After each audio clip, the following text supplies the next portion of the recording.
November 3, 1944. Across war-torn Europe, German forces retreated from positions they had held for years, leaving behind equipment, supplies, and in some cases personnel who could no longer keep pace with the desperate withdrawal. In prisoner of war camps from California to Massachusetts, captured German soldiers adjusted to captivity with varying degrees of resignation and defiance. But in a small facility outside Fort Mitchell, Kansas, something was about to happen that would challenge everything both captors and captives believed about abundance, deprivation, and the power of a simple slice of cake. Before we discover what transformed these women from enemies into something no one expected, tell us where you're watching from in the comments below.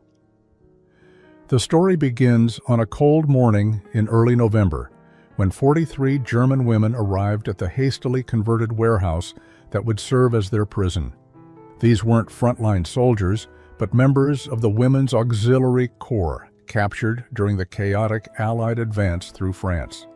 They had served as communication specialists, medical personnel, and administrative staff for the Wehrmacht. Now they stood in a gravel courtyard, their gray uniforms torn and stained, their faces reflecting exhaustion that went deeper than physical weariness. Captain Evelyn Chandler watched from her office window as the women descended from transport trucks. She had requested this assignment specifically, believing that female prisoners required a different approach than the male POW camps she had visited.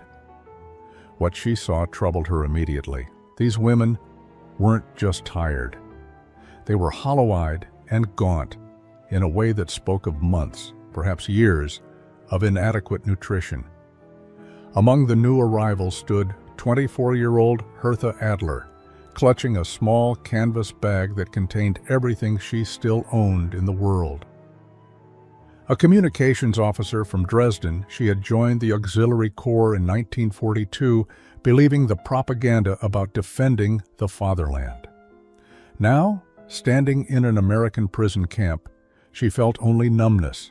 The journey from the capture point in France had been long, and the rations provided barely enough to keep them alive. She had forgotten what it felt like to have a full stomach. Beside her, 19-year-old Hannah-Laura Werner swayed slightly on her feet. The youngest of the group, Laura had been captured just 3 months after her deployment as a radio operator. Her ribs showed prominently through her thin uniform, and her hands trembled constantly from a combination of cold and malnutrition. She kept her eyes downcast, afraid that meeting the Americans' gaze would reveal just how terrified she truly was. The women were processed with mechanical efficiency. They surrendered what few possessions they carried, received prisoner identification numbers, and were assigned to barracks. Throughout the procedure, they maintained the military bearing that had been drilled into them, standing straight despite their weakness. But Hertha noticed something unexpected. The American guards weren't cruel. They weren't even particularly harsh. They simply went about their duties with a professional detachment that somehow felt more unsettling than outright hostility would have been. At least hostility she would have understood. The first meal in captivity arrived at 6 o'clock that evening. The women filed into a dining hall that had been set up in the converted warehouse, their movements slow and cautious. Long tables with benches reminded Hertha of her school days in Dresden, though those memories felt like they belonged to someone else entirely. The room smelled of disinfectant and something else she couldn't quite identify, something that made her stomach clench with an emotion she didn't recognize. American guards directed them to their seats with gestures and simple commands. Most of the women spoke little English, relying on Hertha and a few others who had studied the language before the war to translate basic instructions. They sat in rigid silence, their hands folded in their laps, waiting to see what provisions their captors would provide. When the food arrived, carried by American soldiers in kitchen whites, Hertha felt her breath catch. The portions were larger than anything she had seen in months. Bread that looked almost white, not the dark, dense ersatz bread they had subsisted on in Germany. Some kind of stew with visible pieces of meat. carrots and potatoes that hadn't been stretched with sawdust or other fillers, and butter, actual butter, in small portions beside each bread roll. Laura Werner stared at her plate as if it might disappear if she looked away. Her hands remained in her lap, trembling more violently now. Beside her, Wilhelmina Schultz, a 22-year-old nurse everyone called Minna, reached out tentatively to touch the bread roll. It felt soft under her fingers, still slightly warm. In the field hospitals where she had worked, bread had been rationed to thin slices of something that barely qualified as food. No one moved to eat. The women exchanged glances, uncertain whether this was some kind of test or trick. In their experience, nothing came without conditions, without demands. Surely the Americans would expect something in return for food like this. The silence in the hall grew heavy with tension and confusion. Captain Chandler stood near the entrance, observing. She had anticipated this reaction. The reports from other POW camps had described similar responses from newly arrived prisoners, particularly those who had been serving in Europe during the final desperate months of German resistance. Malnutrition had become so common among German forces that adequate food seemed suspicious. She stepped forward and addressed the room, with Lieutenant Gladys Templeton translating into German. "This is your evening meal. It will be provided twice daily, at 6 in the morning and 6 in the evening. There are no conditions attached to receiving food. You are prisoners, but you are also under the protection of the Geneva Convention, which requires that we provide adequate nutrition." Hertha translated quietly for those near her who hadn't understood. The words made little sense. Adequate nutrition without conditions? It contradicted everything they had experienced over the past 2 years of service. In Germany, even civilians received rations based on their usefulness to the war effort. The bread felt like a lie in Hertha's hands. She broke off a small piece, examining it closely for signs of contamination or adulteration. The texture was impossibly light, the color almost pure white. In Germany, such bread existed only in memories from before the war. She brought it slowly to her lips, still half convinced this was some elaborate American psychological warfare tactic. The taste, when it finally touched her tongue, nearly broke her composure. Real wheat flour, no sawdust, no ground chestnuts, no potato peel filler, just bread as bread was meant to be. She chewed slowly, afraid to swallow, afraid this moment of plenty would vanish as quickly as it had appeared.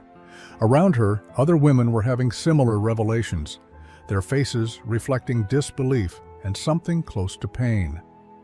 Minna Schultz had tears running down her cheeks as she ate. As a nurse, she had watched soldiers and civilians alike slowly starve on inadequate rations. She had learned to ignore her own hunger, to function on whatever scraps remained after patients were fed.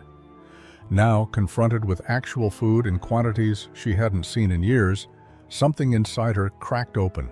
She ate mechanically, unable to stop, her body overriding her mind's warnings about eating too much too quickly after prolonged deprivation. Laura Werner managed 3 bites before her stomach rebelled. Months of near starvation had shrunk her capacity, and her body didn't remember how to process real food anymore. She pushed the plate away, tears of frustration joining Minna's tears of overwhelm. She was so hungry, desperately hungry, but her body wouldn't cooperate. The irony was almost unbearable. The American soldiers serving the meal noticed these reactions. Private Joaquin Delgado, who worked in the kitchen under Sergeant Bowman, watched with growing discomfort. He had grown up poor in New Mexico, had known hunger himself during the Depression years. But he had never seen people react to basic food as if it were a miracle. These women weren't acting. Their shock was genuine, their tears real. He approached Captain Chandler after the meal service ended. "Ma'am, I don't think we should serve such large portions at first. Some of them got sick. My abuela, she always said, you have to ease a starving person back to eating slowly." Chandler nodded, having observed the same problems. "You're right, Private. Work with Sergeant Bowman to adjust portion sizes for the first week. Smaller, amounts more frequently if possible. We need to let their bodies remember how to process adequate nutrition. That night in the barracks, the women lay in their bunks, most unable to sleep despite their exhaustion. Their stomachs, unaccustomed to real food, cramped and churned. But more than physical discomfort kept them awake. The bread had raised a question none of them wanted to voice aloud.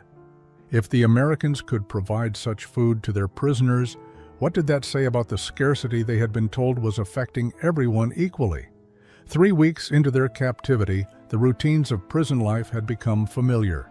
Morning roll call at 6, breakfast of oatmeal or eggs with bread, work assignments in the laundry or administrative offices, lunch of soup and sandwiches, afternoon recreation period in the courtyard, dinner at 6, lights out at 9. The women moved through these rhythms with growing strength as their bodies slowly adjusted to regular meals. The hollows in their cheeks began to fill. The trembling in their hands gradually subsided, but they remained emotionally distant, speaking little to their captors beyond necessary communication. They formed tight clusters during recreation periods, conversing only in German, maintaining the psychological barrier between themselves and their American guards. They were still enemies, still at war, even if their immediate circumstances had improved beyond anything they had expected. Everything changed on November 23rd, the American holiday called Thanksgiving. The women had been told through Lieutenant Templeton's translations that this was a day of gratitude and feasting in American tradition. They expected perhaps slightly larger portions at dinner, maybe an extra roll. What they received instead shattered every remaining assumption they held about American character and abundance. The dining hall had been decorated with paper turkeys and autumn leaves created by local school children. The tables were covered with cheap cotton cloths in orange and brown. When the food arrived, carried by the entire kitchen staff working in coordinated effort, the German women simply stared in collective incomprehension. Roasted turkey, golden and glistening, mashed potatoes in quantities that seemed obscene, gravy, stuffing, green beans, cranberry sauce, rolls with real butter. And then, after they had eaten more than seemed possible, the desserts arrived. Sergeant Clarence Bowman, called Clay by everyone, personally carried out the first pie. A Georgia man in his late 30s, Clay had been a baker before the war, working in his family's shop in Savannah. He had volunteered for kitchen duty specifically because he believed feeding people was the most honest work a person could do. He set the pumpkin pie on the nearest table with visible pride in his creation. But it was the coconut cake that stopped every conversation in the room. Private Delgado carried it out on a special platter, the 3-layer confection towering impossibly high. White frosting covered every surface, and shredded coconut had been pressed into the frosting until the entire cake looked like fresh snow. The women had never seen anything like it. In Germany, such extravagance would have been impossible even before the war. Sugar had been rationed for years. Real coconut was a tropical luxury that existed only in photographs. Hertha found herself standing without conscious decision, drawn toward the cake as if magnetized. Other women rose with her, forming a semicircle around the dessert table. They didn't reach for it, didn't ask for portions. They simply stood and looked, trying to reconcile the existence of such abundance with everything they had been told. Sergeant Bowman watched the German women staring at his coconut cake with an expression he couldn't quite read. Pride mixed with something else, something that made him uncomfortable. He had baked this cake the same way his mama had taught him back in Savannah, using real butter and fresh eggs, coconut imported from the Philippines, and sugar without a second thought about rationing. For him, this was just Thanksgiving dessert. For them, it appeared to be something else entirely. He picked up a knife and began cutting generous slices, placing each piece carefully on small plates. Private Delgado helped distribute them, moving down the tables where the women had returned to their seats in silence. When Hertha received her slice, she looked down at it with an expression that reminded Clay uncomfortably of the way his daughter had looked at her first Christmas present after his wife died. A mixture of wonder and grief that something so simple could mean so much. The first bite was a revelation that went beyond taste. Sugar, real sugar. Not the saccharine substitutes they had grown accustomed to in Germany, butter that melted on the tongue, the exotic sweetness of coconut, something Hertha had only read about in books. The cake was moist and light, each layer separated by frosting that tasted like vanilla clouds. She chewed slowly, and then something inside her broke completely. Tears ran down her face before she could stop them. Not delicate tears, but deep, wrenching sobs that shook her entire body. Around her, other women were having similar reactions. Minna Schultz covered her face with her hands, her shoulders heaving. Laura Werner cried silently, tears dripping onto her plate, mixing with the white frosting. Inga Kruger, normally so composed, made small gasping sounds as she ate and wept simultaneously. The American personnel watched with growing alarm. This wasn't the reaction Clay had expected. He had thought the women would be pleased, maybe grateful. He hadn't anticipated this collective breakdown. Captain Chandler moved quickly through the room, trying to assess whether medical intervention was needed, whether someone was choking or experiencing some kind of crisis, but Lieutenant Templeton understood. She had studied German before the war, had spent a semester in Berlin back in 1938. She knew what rationing had meant in Germany, how it had intensified year after year, until even the most basic foods became precious luxuries. "They're not in distress, Captain," she said quietly. "They've just forgotten what abundance tastes like. For some of them, this might be the first real sugar they've had in years." Hertha heard this explanation through her tears and found her voice, speaking in halting English. "In Germany, we are told everyone suffers equally in war. We are told Americans also starve, also ration everything. We are told you are poor, desperate, barely surviving." She gestured at the half-eaten cake on her plate. "This is not starvation. This is not suffering. You feed your prisoners what we could not feed ourselves when we were free." The day after Thanksgiving, something shifted in the compound. The women moved differently, held themselves with less rigidity. The coconut cake had done what months of adequate rations could not. It had forced them to confront an uncomfortable truth about the propaganda they had believed. If the Americans could spare such luxury for their prisoners, then perhaps everything else they had been told was equally false. Hertha found herself volunteering for kitchen duty when Lieutenant Templeton posted the new work assignments. She wasn't alone. Minna Lotta Bergman and Edelgard Schreiber also requested kitchen work. They offered no explanation for their choice, but Captain Chandler approved the assignments without question. She suspected the women needed to understand the source of the abundance that had shaken them so profoundly. Sergeant Bowman greeted his new workers with cautious optimism.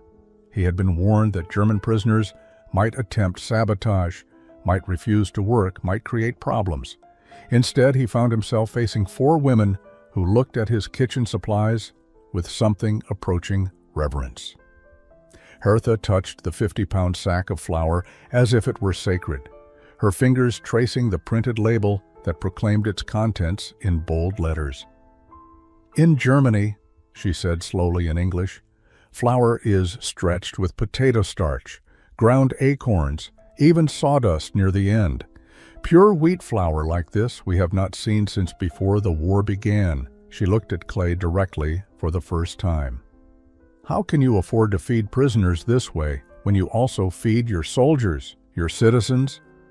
Clay considered the question carefully. He had never thought much about American agricultural abundance, had taken for granted the productivity of heartland farms, the efficiency of food distribution networks. "Ma'am, America is blessed with good farmland and lots of it. We produce more food than we can eat ourselves, always have.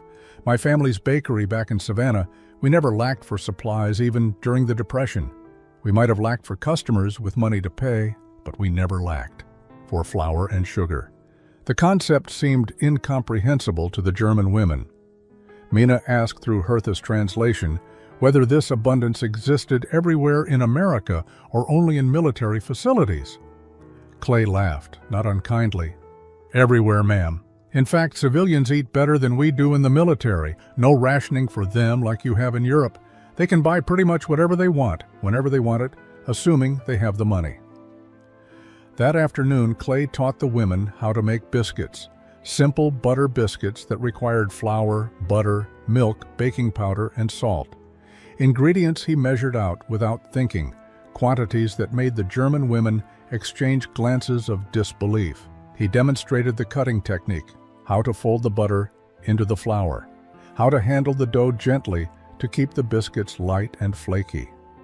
Hertha's hands remembered skills from childhood, from watching her grandmother bake before the war. But the last time she had worked with such quality ingredients, she had been perhaps 10 years old. The muscle memory returned slowly, and with it came memories of a Germany that no longer existed, a time before scarcity had become the defining feature of daily life. Sergeant Clay Bowman had not expected to find common ground with German prisoners. His brother had died at Normandy, killed in the first hours of the invasion. His cousin had lost an arm in the Ardennes. He had every reason to hate these women, to see them as representatives of the enemy that had cost his family so much. But standing in the kitchen, watching Hertha carefully measure flour with shaking hands, he saw something else entirely. He saw his own mama during the Depression, stretching meals to feed 6 children when his daddy could barely find work. He had grown up understanding hunger not as starvation, but as the constant mental arithmetic of making food last until the next paycheck. His mama had performed miracles with cornmeal and dried beans, had made sure her children never went to bed with completely empty stomachs, even when she herself ate nothing but the scraps they left behind. That experience had shaped his approach to cooking, had made him believe that feeding people was a form of love, perhaps the most fundamental form. Now, watching these German women react to basic ingredients as if they were treasures, he felt his mama's spirit in the kitchen with him. She would have fed them too, enemy or not. She would have said that hunger doesn't care about politics, that a starving person is a starving person regardless of the uniform they wear. Clay found himself talking to the women as he worked, his Georgia drawl slow and patient, waiting for Hertha to translate.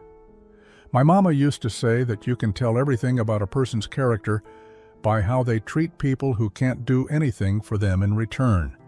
She fed hobos during the Depression, men riding the rails looking for work.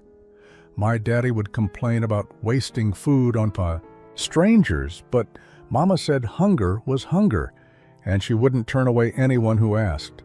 He paused, kneading dough for the evening's bread. I guess that's why I volunteered for kitchen duty. Figured if I had to be in this war, I'd rather feed people than shoot them. Mina listened to Hertha's translation with intense focus.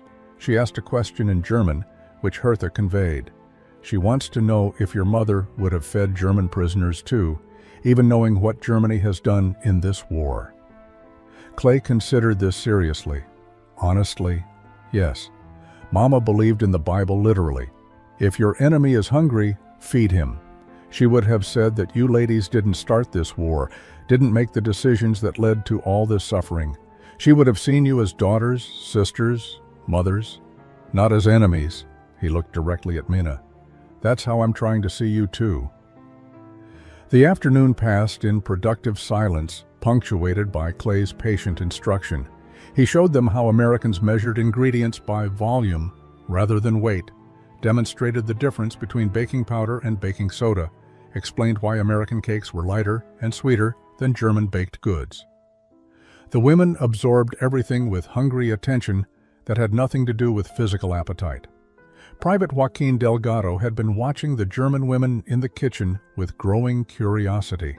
Unlike Sergeant Bowman, whose kindness came from deep Baptist faith and Southern hospitality, Joaquin's approach to the prisoners came from his own experience of otherness. His family had faced discrimination in New Mexico, had been treated as foreigners despite living on land that had been Mexican before it was American. He understood what it meant to be viewed with suspicion, to have your loyalty questioned because of your name and your accent. He noticed small things about the women that others missed. How Lotta Bergman always washed her hands before touching food, even when they were already clean, as if she couldn't quite believe she was allowed to handle such abundance. How Edelgard Schreiber studied the recipe cards posted on the kitchen wall with the intensity of someone memorizing sacred texts. How Hertha translated not just words but cultural context, trying to help her fellow prisoners understand an America that contradicted everything they had been taught. One morning, Joaquin brought in fresh chili peppers from a local farmer who grew them specially for him. The smell filled the kitchen immediately, bright and sharp and completely unlike anything in traditional army cooking. The German women looked at the peppers with curiosity mixed with apprehension. Hertha asked what they were, and Joaquin's face lit up with enthusiasm. "These are hatch chilies from New Mexico, where I grew up. My abuela, my grandmother, she would roast them every fall. The whole neighborhood would smell like chilies for weeks." He began explaining how to roast them, how to peel away the chard skin, how to incorporate them into stews and sauces. "Food is how my family shows love. We don't always say the words, but we make sure everyone eats well. That's how you know you're cared for." The concept resonated with the German women in unexpected ways. Mina spoke through Hertha. "In Germany, too, we show love through food. My mother would save her own rations to make sure my younger brothers had enough. She would pretend she had already eaten, that she was not hungry. We knew she was lying, but we also knew refusing her sacrifice would hurt her more than the hunger hurt her body." The conversation opened a floodgate. Each woman shared memories of food from before the war, from childhood, from times when meals were about nourishment and family rather than mere survival. Lotta remembered her father's Sunday roasts, how the whole family would gather around the table. Edelgard described her aunt's Christmas stollen, the candied fruit and marzipan that made it special. Inga Kruger, usually so quiet, spoke about her mother's potato pancakes, crispy on the outside and soft inside, served with applesauce. Clay listened to these stories and recognized something profound. These women weren't so different from his own family, from Joaquin's family, from any family that understood food as love made tangible. The war had turned them into enemies, but hunger and the memory of abundance transcended those boundaries. December arrived with bitter cold that reminded the German women of home. Snow fell on the compound, covering everything in white that looked clean and pure, unlike the muddy gray slush they remembered from their final months of service in France.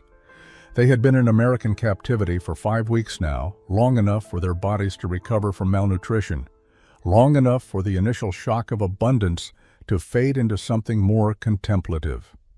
Captain Chandler had been observing the changes in her prisoners with professional interest that was gradually becoming personal concern. These women were adjusting too well, becoming too comfortable. She worried about what would happen when repatriation orders eventually came. How would they readjust to the deprivation waiting for them in defeated Germany? She raised these concerns with Lieutenant Templeton during their morning briefing. "Perhaps we should reduce their rations gradually, help them prepare for the scarcity they'll face when they return home," Chandler suggested, though the words felt wrong even as she spoke them. Templeton shook her head firmly. "With respect, Captain, I don't think that's our responsibility. Our responsibility is to treat them humanely while they're under our care. What happens after repatriation is beyond our control." The conversation was interrupted by an unusual request. Hertha had asked to speak with Captain Chandler privately, something she had never done before. When she entered the office, she carried a small notebook that she had been given for English language practice. Her expression was serious but not hostile, determined but not defiant. "Captain Chandler, I come to ask something unusual," she began in careful English. "The women, we have been talking. We wish to learn American recipes, not just to make here, but to remember, to take with us when we are returned to Germany." She paused, searching for words. "We want to remember that abundance is possible, that food can be more than survival. We want to teach others what we have learned about plenty." The request caught Chandler completely off guard. She had expected questions about repatriation timing, about male privileges, about family contact, not recipe requests. You want to learn how to make American food? Yes, but also we want to understand why American food is different. Sergeant Bowman, he uses so much butter, so much sugar, things we learn to measure carefully. Private Delgado, he adds spices we never heard of. This is not just cooking, this is different philosophy about food, about life. Hertha's intensity grew as she spoke. In Germany, we are taught to be efficient, to waste nothing, to measure everything precisely. Here, you are generous. You add extra butter because it tastes better. You make cake for no special reason. This is not just recipe, this is different way of thinking. Chandler found herself moved by the observation. You're saying that our abundance has changed how you think about scarcity?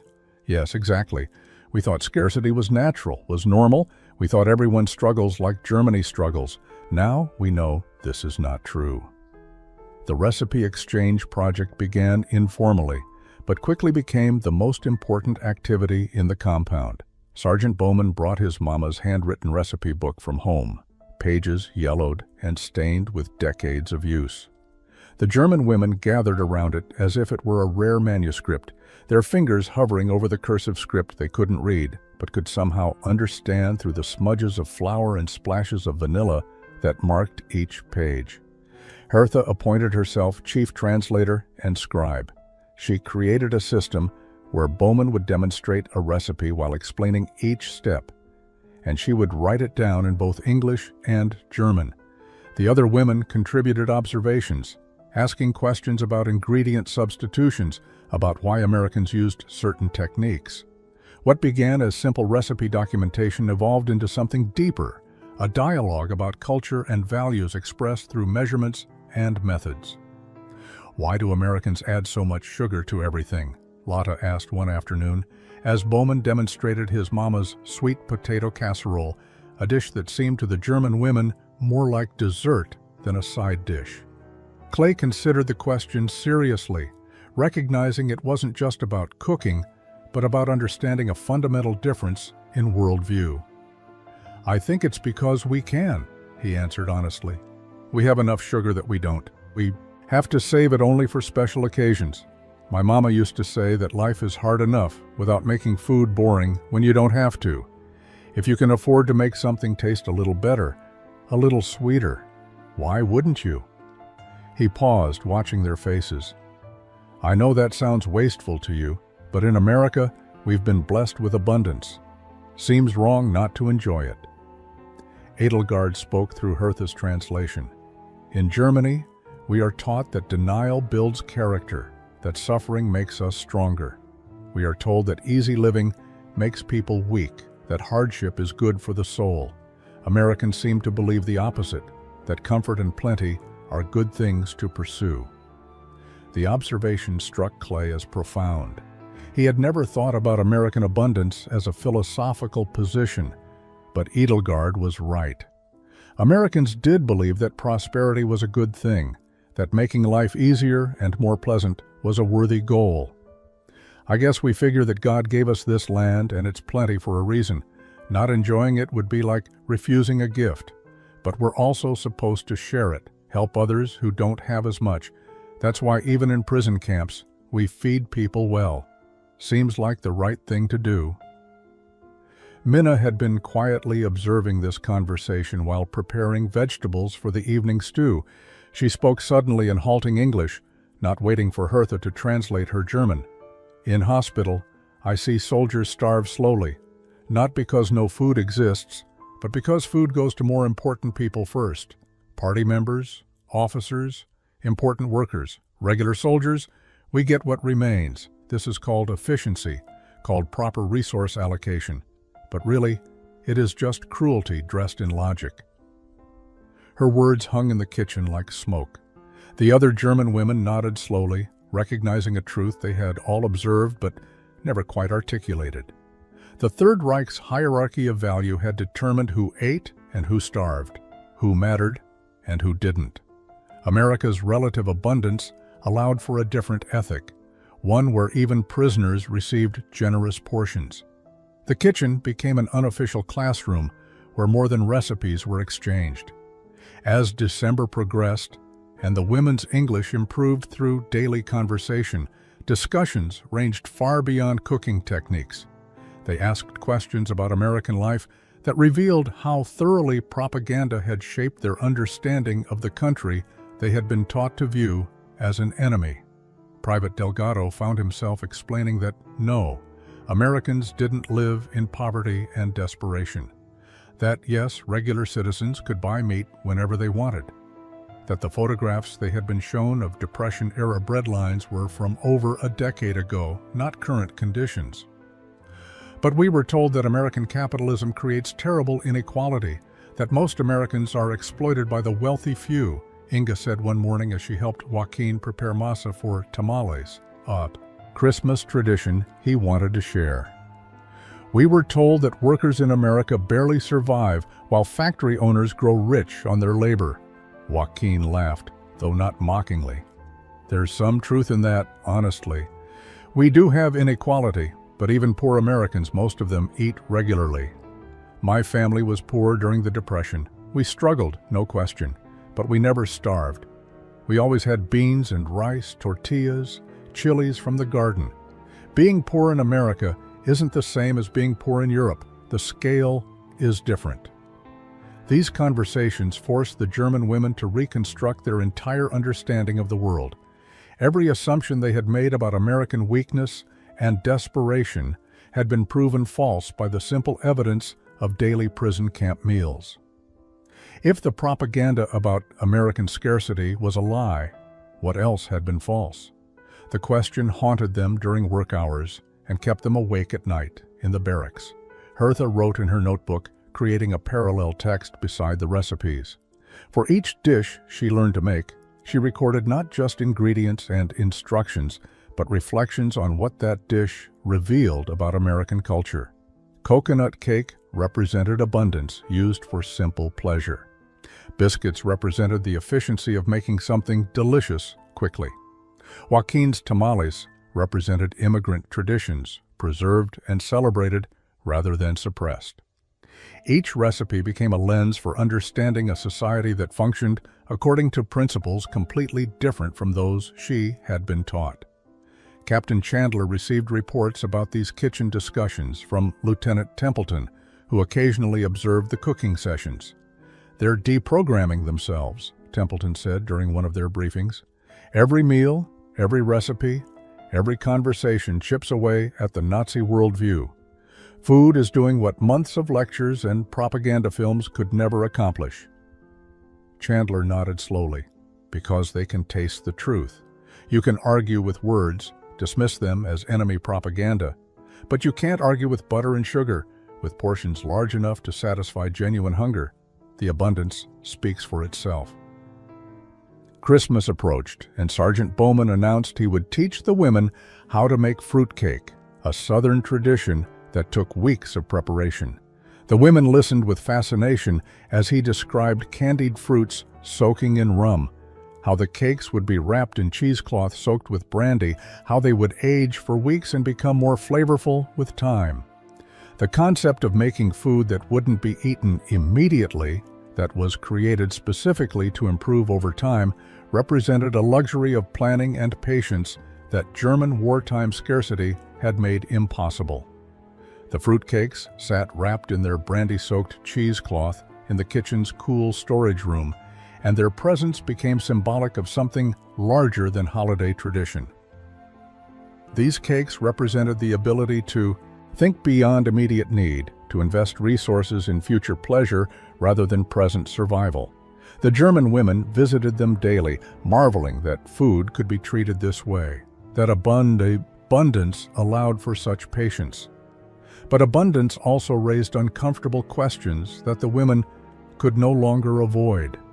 If America could feed its prisoners this generously while simultaneously fighting a war on two fronts, what did that say about Germany's constant claims of necessity, about the rationing that had grown increasingly severe, about the priorities that had determined who ate and who went hungry?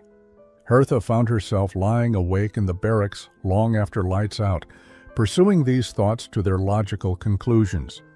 Germany had not been starving because of Allied blockades or resource shortages alone. Germany had been starving because the Nazi regime had prioritized weapons production over food distribution, had directed resources toward war machinery rather than civilian welfare, had decided that some lives were worth feeding and others were expendable. The revelation was devastating because it was so obvious in retrospect.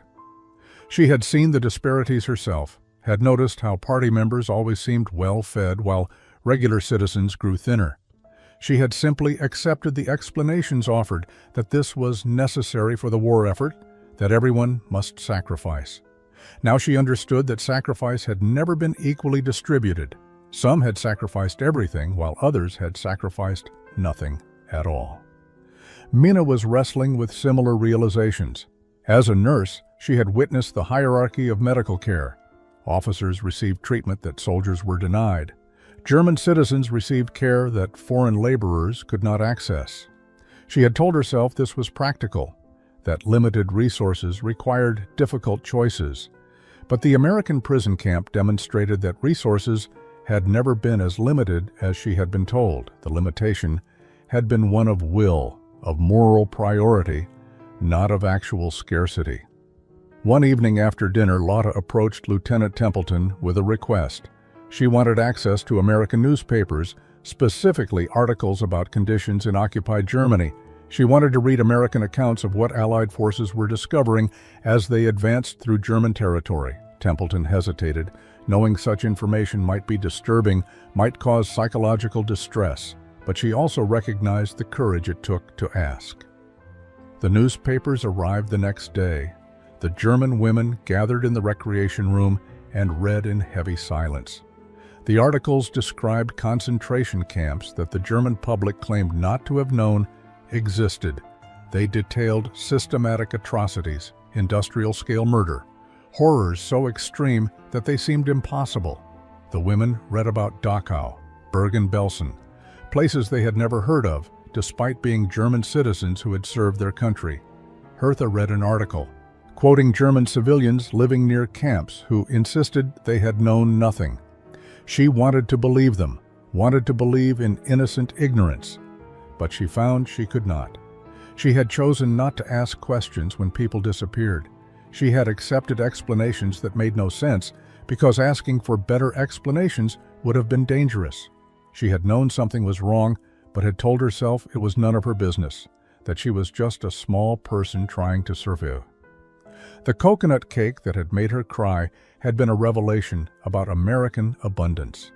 These newspapers were a revelation about German complicity.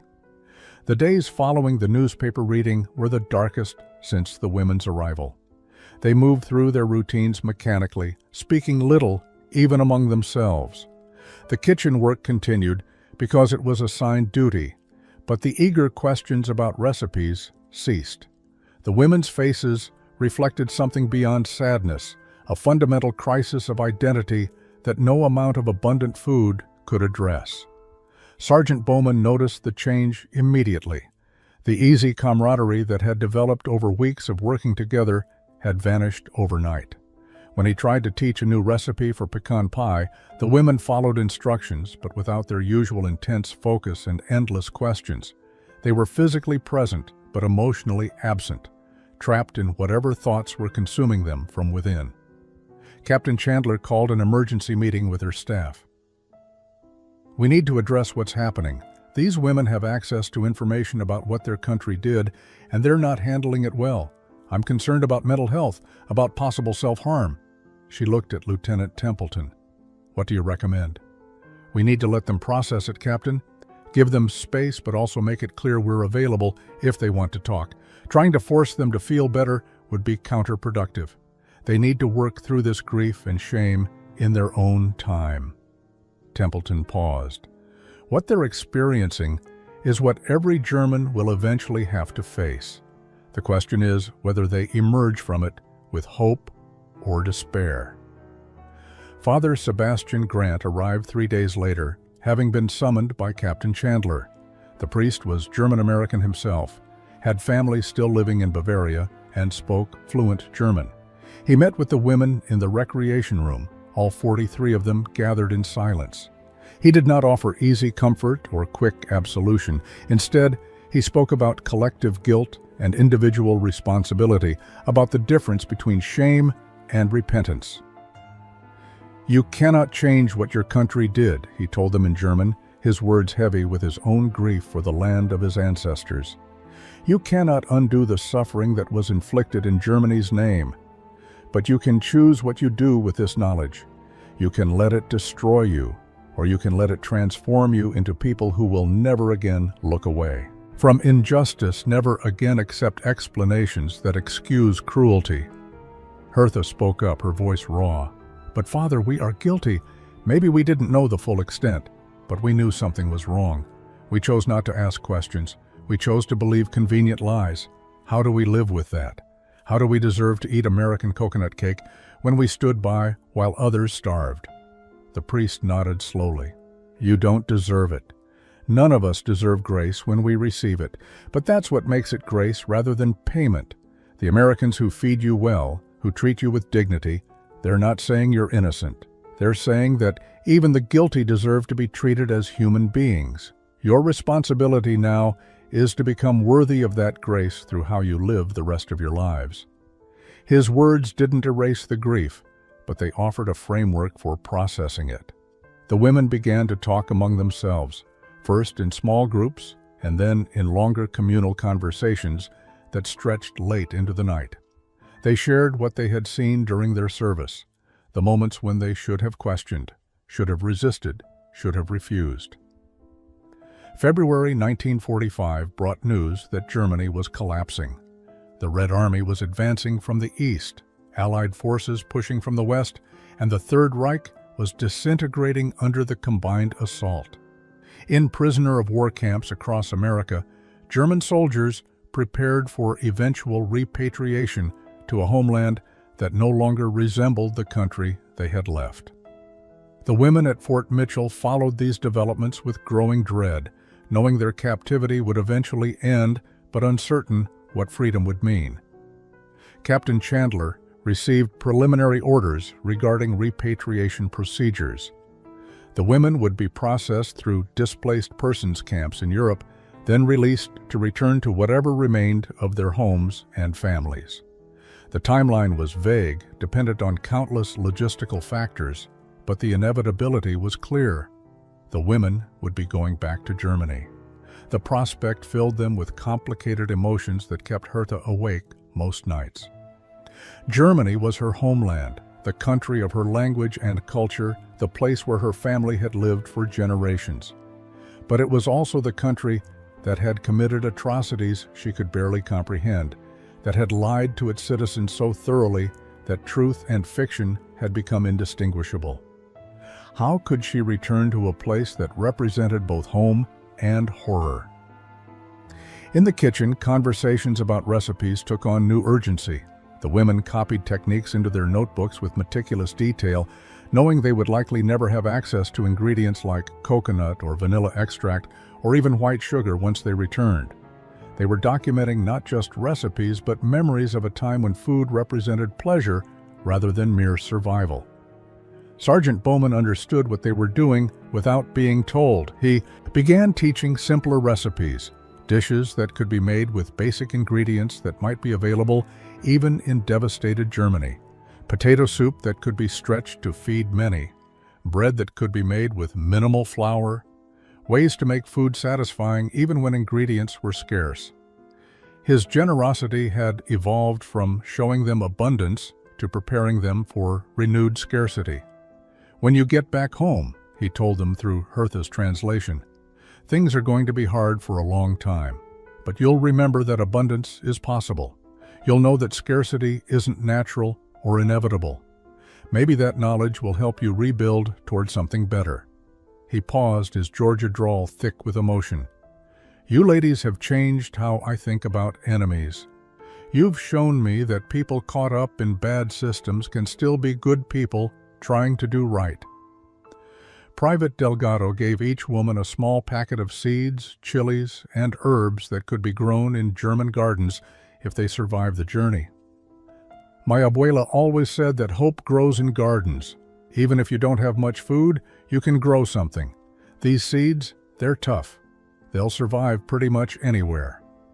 The gifts were small, but represented something larger. The Americans were acknowledging that the women would face hardship upon return, but were offering tools to help them survive it. The gesture moved the prisoners deeply, because it suggested their captors had come to care about their futures beyond the prison camp walls. March arrived with the first hints of spring, and with it came more concrete information about repatriation. The war in Europe would end within weeks. Everyone could feel it. German resistance was collapsing, and the question was no longer whether Germany would be defeated, but how completely. The women at Fort Mitchell understood they would be among the last to be repatriated, as female prisoners represented a lower priority than the tens of thousands of male POWs held in camps across America. The delay gave them additional time to absorb what they had learned, to process the transformation they had undergone during their months of captivity. Hertha looked at her notebooks filled with recipes and reflections and realized she had documented her own psychological journey from Nazi Auxiliary Corps member to someone who could no longer accept the worldview she had been taught. The kitchen had become the center of this transformation. Here, surrounded by flour and sugar and butter, the women had learned that abundance was possible, that kindness could exist between enemies, that the propaganda defining their understanding of America had been comprehensively false. Every meal had been a lesson in how thoroughly they had been deceived by their own government. Lieutenant Templeton organized a final cooking demonstration, inviting local women from nearby towns to attend. The event was partly diplomatic, showing community members that German prisoners were human beings rather than monsters, and partly educational, allowing the prisoners to share what they had learned. The German women prepared a hybrid menu, German dishes made with American abundance, American dishes adapted to German techniques. Hertha stood before the gathered crowd, speaking in English that had become fluent through months of daily practice. When we arrived here, we believed Americans were our enemies. We believed you were suffering as much as Germans suffered, that everyone in the war struggled equally. We were wrong about everything. She gestured to the tables laden with food the prisoners had prepared. This abundance taught us more than any speech or propaganda film could teach. You cannot argue with coconut cake. You cannot dismiss butter and sugar as American lies. The food proved that everything we were told was false. Mina spoke next, describing her experience as a nurse in German field hospitals and how it compared to the medical care available in the American prison camp. In Germany, we were taught that our suffering built character, that deprivation made us strong. We were taught to be proud of our ability to endure hardship. But here, we learned that choosing hardship when abundance is possible is not strength. It is cruelty disguised as virtue. The local women listened with varying degrees of sympathy and skepticism. Some had lost sons or husbands to German weapons and found forgiveness difficult. Others recognized in the prisoners the same confusion and grief they had seen in their own returning soldiers. War damaged everyone it touched, victors and vanquished alike. Mrs. Lenora Atwood, who had been attending these demonstrations regularly, stood to speak. These women are not asking us to forget what Germany did. They are showing us that people can change when they are given truth instead of lies, abundance instead of artificial scarcity, and kindness instead of cruelty. That seems very American to me. May 8th, 1945. Victory in Europe Day. The announcement came over the radio at noon, and across America celebrations erupted spontaneously. Church bells rang, crowds filled streets, strangers embraced. The war in Europe was over. Germany had surrendered unconditionally. The Third Reich that was supposed to last 1,000 years had lasted 12, and its collapse was absolute and final. At Fort Mitchell, the news was met with complicated silence. The American personnel celebrated quietly, aware that their German prisoners might be experiencing the day differently. For the women, surrender meant both relief that the killing had stopped and grief for what their country had become. Germany had lost everything, its cities destroyed, its population scattered, its moral authority shattered beyond recovery. Captain Chandler addressed the prisoners in the afternoon, with Lieutenant Templeton translating, though most women no longer needed it. The war in Europe has ended. You will be repatriated as soon as transportation can be arranged. You are no longer enemy prisoners, but displaced persons awaiting return to your homeland. She paused, choosing her next words carefully. I want you to know that you have changed how I understand our responsibilities as victors. You have taught me that our greatest strength lies not in defeating our enemies, but in how we treat them after victory is achieved. The women received official documents reclassifying their status.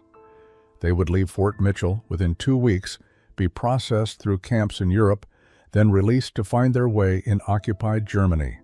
The practicalities were overwhelming. Most had no confirmed information about surviving family members. The addresses they had known no longer existed, the cities where they had lived reduced to rubble. They would be returning to a country that was physically and morally devastated. That evening, Sergeant Bowman made one final coconut cake. He used the last of his hoarded coconut specifically for this purpose, creating the same towering 3-layer confection that had first broken through the women's defenses months earlier. When he carried it into the dining hall, the women stood spontaneously, not from military discipline, but from genuine respect for what this man and his cooking had represented in their lives. I wanted you to have this one more time, Clay said, his voice rough with emotion. I want you to remember that this kind of sweetness exists in the world.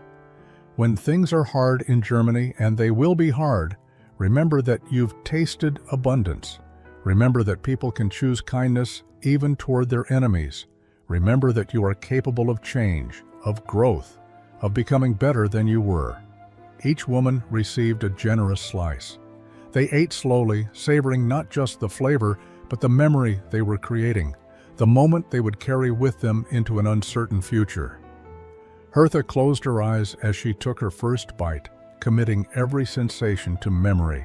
The sweetness of real sugar, the exotic taste of coconut, the richness of butter, the lightness of perfectly baked cake.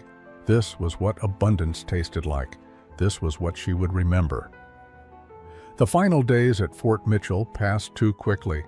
The women packed their few possessions, mostly notebooks filled with recipes and reflections, a few gifts from American personnel, photographs taken during work assignments. They owned almost nothing, but they carried knowledge that would shape the rest of their lives. They had learned what abundance looked like, how kindness could transform enemies into friends, and how thoroughly their own government had betrayed them. Sergeant Bowman gave each woman leaving the kitchen detail a small package. Inside were basic baking tools, a whisk, measuring spoons, items that might survive the journey to Germany and prove useful in whatever future awaited them. He also included handwritten copies of his simplest recipes, dishes that could be made with minimal ingredients when proper supplies became available again. You taught me as much as I taught you, he told them during their final shift together. You reminded me why I became a cook in the first place. Feeding people is the most fundamental act of caring. You ladies came here as enemies, and you're leaving as friends. That's something I'll remember the rest of my life. Private Delgado organized a final meal that combined German and American traditions. The women helped prepare sauerbraten using American beef, potato pancakes fried in abundant butter, and apple strudel made with real cinnamon and sugar. The American personnel contributed fried chicken, cornbread, and sweet tea. The resulting feast represented the cultural exchange that had occurred over 6 months of shared kitchen work. During the meal, Minna stood to speak. Her English had improved dramatically, and she no longer needed Hertha to translate. When we came here, we were hungry in our bodies, but we were also hungry in our souls, though we did not know it. We had been fed lies so long that we forgot what truth tasted like. You fed us both food and truth, and both were difficult to swallow at first. She paused, emotion making her voice unsteady. We cannot undo what Germany did. We cannot bring back the people who were murdered, cannot rebuild the cities that were destroyed. But we can remember what we learned here. We can teach others that abundance is possible, that former enemies can become friends, that change is always possible for those willing to face uncomfortable truths. The women presented gifts to the American personnel who had most impacted their lives. For Captain Chandler, a carefully embroidered handkerchief with the camp's insignia. For Lieutenant Templeton, a German-English dictionary they had created together. For Sergeant Bowman, a recipe book they had compiled. German dishes written in English alongside his American recipes written in German. For Private Delgado, a small carved wooden box one of the women had made in the workshop. The gifts were simple but represented hours of secret work, tokens of gratitude that words alone could not convey. The Americans accepted them with visible emotion, understanding that these women had nothing to give except their time and skill, which made the gifts all the more valuable. 20 years after victory in Europe Day, Hertha Adler stood in her kitchen in Hamburg, teaching her teenage daughter how to make coconut cake. The Germany of 1965 bore little resemblance to the devastated wasteland she had returned to in 1945. The economic miracle had rebuilt cities, restored prosperity, and created a democracy that rejected everything the Third Reich had represented. But the internal work of rebuilding German character had been slower, more painful, and was still ongoing. Her daughter, Elise, watched with fascination as Hertha measured ingredients with American measuring cups she had somehow kept through 2 decades of chaos and reconstruction. "Mama, why do you always make this cake on May 8th?" Elise asked, knowing the date marked the anniversary of Germany's surrender, but not understanding her mother's particular relationship to it. Hertha paused, considering how much to explain. Elise knew her mother had been a prisoner of war, but they had never discussed the details deeply. "Because this cake taught me what abundance tastes like. It showed me that everything I had been told about America and about what was necessary was a lie. It was the first step toward understanding what Germany had become and what I had been part of." She told her daughter about Fort Mitchell, about Sergeant Bowman and his patient kindness, about Private Delgado and his chilies, about Captain Chandler, who had treated enemy prisoners with dignity. She described the shock of seeing real butter used generously, sugar added without thought, food prepared for pleasure rather than mere survival. "We cried when we first tasted this cake," she said quietly, "not because it was sad, but because it revealed how thoroughly we had been deceived." Elise listened with growing understanding. Her generation had grown up in the shadow of their parents' shame, knowing what Germany had done, but struggling to reconcile that knowledge with the ordinary people their parents seemed to be. "Did the Americans forgive you?" she asked. "They didn't need to forgive us. They simply treated us as human beings worthy of care despite being enemies. That was more powerful than forgiveness. It showed us what we could become if we chose differently." Hertha spread frosting on the cooled cake layers, her movements precise from decades of practice. "This cake represents the possibility of transformation. It proves that abundance can exist, that kindness can cross enemy lines, that people can change fundamentally when given truth instead of lies." The finished cake sat on the counter, 3 layers of white perfection covered in shredded coconut. Hertha had made it hundreds of times since returning to Germany, had taught the recipe to friends and neighbors, had used it to explain her experience to anyone willing to listen. Each cake was an act of memory and gratitude, a reminder that even in the darkest times, people could choose to see enemies as human beings deserving of dignity. "Come," she told her daughter, "let us eat this together and remember that sweetness is possible, that abundance is real, and that we must never again accept lies that make cruelty seem necessary."